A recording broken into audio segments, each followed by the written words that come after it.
आज मैं चर्चा करने जा रहा हूँ एक आम दवा, बहुत ही आम दवा जिसे पैरासीटामोल के नाम से जाना जाता है। इसके व्यापारिक नाम हैं डोलोक्रोसिन, कैलपाल, पायरियासिक, इस तरह। और इसका उपयोग किया जाता है बुखार कम करने और दर्द कम करने के लिए। तो ये इतना आम है कि यह उत्पाद ओटीसी उत्पाद के रूप में बेचा जाता है, जिसका मतलब है काउंटर के ऊपर से। आपको किसी पर्चे की आवश्यकता नहीं होती। यही कारण है कि इस दवा का उपयोग और दुरुपयोग होता है। तो अपने पैरासीटामोल लेने से पहले आपको इसके बारे में जानना चाहिए कि कैसे उपयोग करें, कब उपयोग ना करें।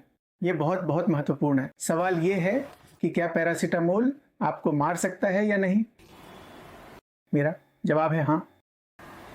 ये देखा गया है कि यूके, यूनाइटेड किंगडम में हर साल 300 से 400 लोग पैरासीटामोल विषाक्तता से मरते हैं।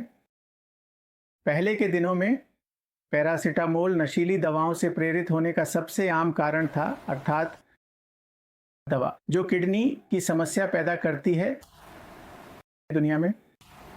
तो सावधानियों के कारण अब वह समस्या कम हो गई है, लेकिन फिर भी यह समस्या पैदा कर सकती है। कई अन्य अंगों में अन्य समस्याएं ये कई अंगों को प्रभावित कर सकता है। तो यह उतना सुरक्षित नहीं है जितना हम सोचते हैं। तो हमें यह जानना चाहिए कि आप कौन सी सावधानियां लेते हैं इससे पहले कि आप दवा लें। उससे पहले आइए जानें तो यह मानव में कौन सी समस्याएं पैदा कर सकता है। तो यह कौन सी जटिलताएं या दुष्प्रभाव पैदा कर सकता है? तो यह गंभीर एनीमिया पैदा कर सकता है। रक्त की हानि होगी जो शरीर में रक्त हीमोग्लोबिन स्तर को कम कर देगी। यह यकृत को नुकसान पहुंचा सकता है। यकृत विफलता, जिसे यकृत विफलता के रूप में जाना जाता है, यह पीलिया पैदा कर सकता है। मरीज सुस्त हो सकते हैं। मरीज को आपने दवा दी है और पैरासीटामोल मरीज हो सकता है, अवरोधक नहीं, वह सुस्त है, आपके आदेश का सही से जवाब नहीं दे रहा है, यह सूखा मुंह होगा। और हम इसका उपयोग सिरदर्द के लिए करते हैं और यह बिंदु स्वयं सिरदर्द पैदा कर सकता है। धुंधली दृष्टि, आपकी दृष्टि में दोष होगा। आपकी आंखों के माध्यम से बहुत धुंधली तस्वीर दिखाई देगी और यह पेट में दर्द भी पैदा कर सकता है। इसका मतलब है कि आपका पेट खराब हो जाएगा।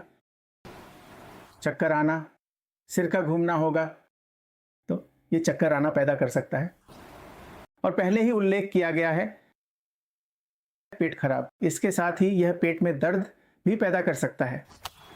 तो कई अध्ययन हैं जो दिखाते हैं कि पैरासीटामोल रक्तचाप में वृद्धि कर सकता है। इसलिए उन मरीजों का रक्तचाप अधिक था, उन्हें पैरासीटामोल से बचने की कोशिश करनी चाहिए।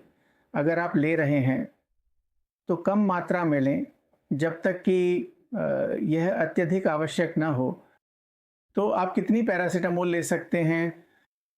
पैरासीटामोल की गोलियां विभिन्न ताकत में उपलब्ध हैं, 500 से 1 ग्राम तक। सबसे आम 500 मिलीग्राम की गोली और 650 मिलीग्राम की गोली होती है। तो आप छोटी खुराक से शुरू करें। 500 मिलीग्राम आप 1000 मिलीग्राम ले सकते हैं वस्त्रकंडी, और अधिकतम 4 बार एक दिन में ले सकते हैं। आप अधिकतम 4 ग्राम पैरासीटामोल ले सकते हैं और किसी अन्य से बचने की कोशिश करें। साधारण पैरासीटामोल के साथ किसी अन्य से बचने की कोशिश करें। पैरासीटामोल युक्त दवाएं को, जैसे अल्ट्रासेट जिसमें ट्रामाडोल और पैरासीटामोल होता है, तो बहुत सारे संयोजन हैं। तो शायद अधिक दवा ले रहे हैं। यदि आप अल्ट्रासेट और साधारण पैरासीटामोल भी ले रहे हैं तो इसे टालने की कोशिश करें। दवा की संरचना देखें और कौन इसे नहीं लेना चाहिए। लोग जिन्हें बचना चाहिए, पैरासीटामोल मैंने पहले ही उल्लेख किया है। जिन मरीजों को जिगर की समस्या है, मरीज जिन्हें कुछ मात्रा में गुर्दे की समस्या है, मरीज जो शराब का सेवन कर रहे हैं, जो शराबी हैं, शराब एक बहुत ही सामान्य लत है, तो उसे जो लोग शराबी हैं, मरीजों को हो रही थी परेशानी, सक्रिय तपेदिक टीबी संक्रमण है और मिर्गी है। कई मरीज हैं जो वारफारिन लेते हैं, जो उनके दिल और धमनी रोग के लिए एक रक्त पतला करने वाली दवा है। तो इन लोगों को पैरासीटामोल से बचना चाहिए, या अगर वे इसे ले रहे हैं तो आपको देखना होगा कि क्या वे पैरासीटामोल की कोई जटिलता विकसित कर रहे हैं या नहीं। तो पैरासीटामोल कैसे लेना चाहिए? पैरासीटामोल को भोजन के साथ या बिना भोजन के लिया जा सकता है। हमने पहले ही खुराक का उल्लेख किया है। आपको सेवन के बीच अंतराल रखना चाहिए।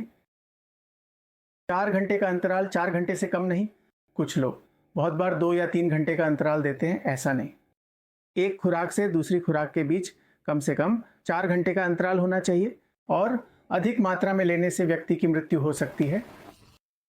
और पैरासीटामोल लेने से पहले अपने डॉक्टर को बताएं कि आपको तपेदिक है, आपको मिर्गी है, आप वारफारिन जैसे रक्त पतला करने वाली दवाएं ले रहे हैं, और आपका डॉक्टर उचित सावधानी बरत सकता है। धन्यवाद।